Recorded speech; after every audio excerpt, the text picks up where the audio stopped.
நம்ம வாழ்க்கையில் தினமும் ஏதோ ஒன்று புதுசாக பண்ணுற மாதிரி தானே இருக்குது.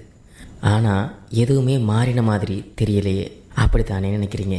அதே மாதிரி தான் எந்திரிக்கிறோம், அதே தெருவில் தான் நடக்கிறோம், அதே பஸ்ஸை தான் பிடிக்கிறோம், அதே வேலையில் தான் போய் நடிக்கிறோம். எல்லாமே அதே மாதிரியே இருக்குதே.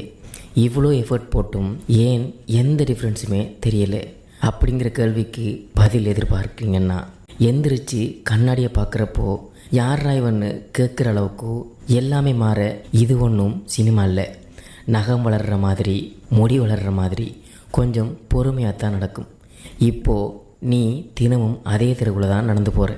ஆனால் ஒரு நாள் மழை பெஞ்சி தண்ணி தேங்கியிருக்கும், ஒரு நாள் இருந்த பள்ளம் மறுநாள் மூடி இருக்கும், ஒரு நாள் குப்பையாக இருக்கும், ஒரு நாள் கூட்டமாக இருக்கும், புது கடைகளும் வந்திருக்கும், புது ஆளுங்களும் வந்திருப்பாங்க.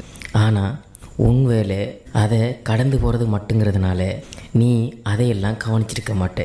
அதே தான் உன் வாழ்க்கையிலையும் மாற்றங்கள் நடந்திருக்கும், அவ்வளோ பெருசாக இருந்திருக்காது. நீ அதெல்லாம் கவனிச்சிருக்க மாட்டே.